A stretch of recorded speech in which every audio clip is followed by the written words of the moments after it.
ওম সাইরাম, জয় সাইরাম। সাই জয়সী চ্যানেলে তোমাদের আবারও স্বাগত। আজ আমি বলবো শ্রী সাই বাবার ব্রত উদযাপন কিভাবে করতে হয়। আমরা অনেকেই জানি যে বাবার যে 9টা ব্রত বা 11টা ব্রত বা 5টা ব্রত, যে যেই সংখ্যার ব্রত করো সেই ব্রত করা এবং তারপর সেই ব্রত অবশ্যই উদযাপন করতে হয়। তো এটা নিয়ে অনেকের মনে অনেক ভুল ধারণাও আছে। সেটা হলো, অনেকে মনে করেন বাবার ব্রত করছি আর সেই ব্রত যে কারণে করছি সেই জিনিসটা বা সেই মানে আমার যে ইচ্ছাটা সেটা পূরণ হবে, আর তারপরে গিয়ে আমি সেই সংকল্পটার উদযাপন করব বা ব্রতটার উদযাপন করব। অর্থাৎ কিনা, আমি যদি মনে করি যে আমি একটা চাকরি পাওয়ার জন্য করছি, তো ব্রত হয়তো করলাম, তারপর আমি যদি 2 মাস 4 মাস 5 মাস কি 1 বছর পর চাকরিটা পাই, তাহলে কিনা আমি তারপর সেই ব্রতের উদযাপন করব। আবার এরকমই নানান ক্ষেত্রে নানান রকম যে যেই প্রার্থনা করে তার সেটাই মনে হয়।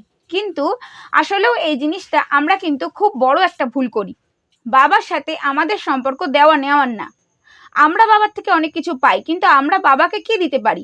যে আমরা ভাববো আগে বাবা আমাদের এই চাকরিটা বা আমার বিয়েটা বা আমার ব্যবসা বা আমার ঘর দুয়ার বা আমার সন্তান, যে কিছু যাই প্রার্থনা থাক সেটা হবে, তবেই আমরা উদযাপন দেব। প্রার্থনা এমন করা উচিত যে আমার প্রার্থনা থাকবে বাবার কাছে, বাবা যেটা তার মর্জি, তার মানে কৃপা আমার উপর যা হবে সেটা আমাকে অবশ্যই দেবেন। তার জন্য বাবার পুজো আটকে রাখার কোনো মানে হয় না। যখন আপনার ব্রত সংকল্প, ধরুন 9টা ব্রত, 9টা করা হয়ে গেল, আপনি উদযাপন দেবেন, তো অবশ্যই উদযাপন দিয়ে দিন। বাবার কৃপা করলে অনেক সময় 9 সপ্তাহের মধ্যেই আপনি আপনার মানে প্রাপ্ত ফল পেয়ে যাবেন। আর এমনও হতে পারে যে আপনার ফল পেতে দেরি হচ্ছে, কিন্তু আপনি কিন্তু অবশ্যই উদযাপনটা করে নেবেন। উদযাপন করা মানে হচ্ছে আপনি উদযাপনের মাধ্যমে 5টা মানুষের হাতে প্রসাদ বিতরণ করলেন। তারা হয়তো জানতে চাইলো যে কিসের প্রসাদ, তখন জানবে যে এটা শ্রী সাই বাবার ব্রতের প্রসাদ। আপনি যখন ব্রতের নিয়মই আছে বই দান করতে হয়, যখন বইটা দান করবেন তখনও সেই বই যার যার হাতে পড়বে, সে যদি বাবার অলরেডি ডিভোটি না হয়ে থাকে তো সে বাবার বইটা হাতে পাবে এবং সে জানবে বাবার মাহাত্ম্য, বাবার ব্রত কথা পড়বে। সে হয়তো জানতে চাইবে কিভাবে ব্রত করতে হয়, সেও ব্রত করবে, করে হয়তো 5 জনের মধ্যে একজন অন্তত ব্রতটা করবে, করে ফল পাবে। তাকে যে আপনি ওইটুকু উপকার করলেন সেই পুণ্যর ফলটাও কিন্তু আপনিই পাবেন। তো এটা উচিত হচ্ছে আমাদের ব্রত সংকল্প যেটা যেটুকু নিয়েছি, 9 দিনের, 5 দিনের, 11 দিনের, কি যদি আপনার মন চায় অনেক বেশি দিনেরও ব্রত সংকল্প নিতে পারেন, তো সেটা সম্পূর্ণ হওয়া মাত্র উদযাপনটা করে ফেলা।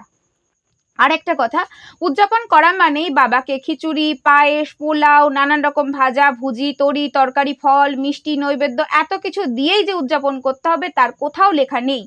আপনি অবশ্যই আপনার সামর্থ্য থাকলে আপনি এই সমস্ত কিছু নিয়ম মানতে পারেন। আপনি চাইলে সমস্ত কিছু বাবাকে ভোগ নিবেদন করতে পারেন এবং সবাইকে প্রসাদ বিতরণ করতে পারেন। তার সাথে বাবার ব্রতকথার বই আপনি যতজনকে পারুন, 11 জন, 21 জন, 51 জন, যত লোককে আপনি বাবার ব্রতকথার বই দিতে পারেন সেটা খুবই ভালো।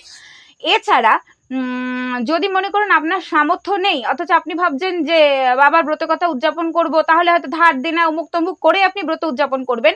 বাবা কখনো কোনো সময় কোনো দিনও পছন্দ করতেন না যে ধার দেনা কোনো প্রকার কিছু করে ব্রতর কোনো কিছু করা। কারণ বাবা এমনকি বলেছেন ভক্তদের যে কেউ যদি দেনা করে শিরডি যাওয়ার চেষ্টা করে সেটাও বাবা পছন্দ করেন না, যে শিরডিতে যাওয়ার জন্য বা তীর্থ করার জন্য দেনা করে যাওয়া।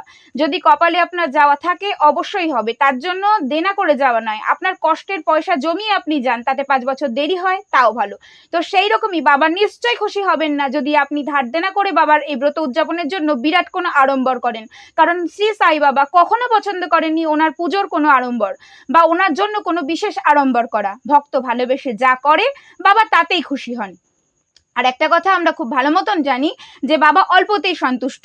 তো আমরা যদি সামর্থ্য থাকে তবে সেই রকম বড় উদযাপন করব, আর যদি সামর্থ্য না থাকে তাহলে অবশ্যই আপনি আপনার সাধ্য মতো করুন। তাতে বাবাকে মিষ্টি বা ফল বা লাড্ডু বা যে কোনো প্রকারের কোনো শুকনো খাবার যা কিছু দিয়ে বাবাকে পুজো দেবেন সেই প্রসাদটা জনে জনে হাতে দিয়ে দিন এবং ব্রতকথার বই কিছু না পারুন 3টে বা 5টা দান করুন। আপনার যদি বাড়িতেও ব্রত উদযাপন করা সম্ভব না হয়, আপনার লোকাল এরিয়ায় যে কোনো শ্রী সাই বাবার মন্দিরে চলে যাবেন এবং প্রয়োজন পড়লে আপনি একটা বক্স লাড্ডু নিয়ে যান, সেটা দিয়ে বাবাকে ওখানে পুজো দিন। বাড়িতে অবশ্যই পুজোটা দিয়ে তবে বেরোবেন, আর সেখানে গিয়েও বাবাকে পুজো দিন।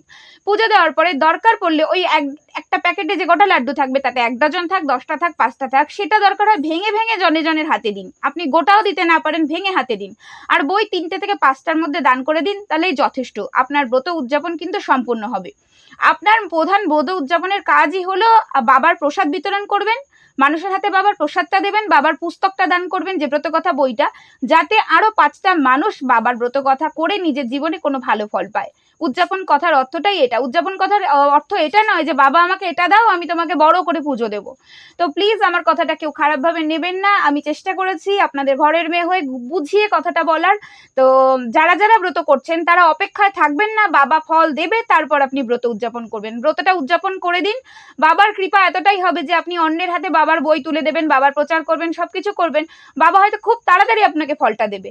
তো আশা করছি বাবার ব্রত উদযাপন কিভাবে করতে হয় আমি বোঝাতে পারলাম। ওম সাইরাম, জয় সাইরাম।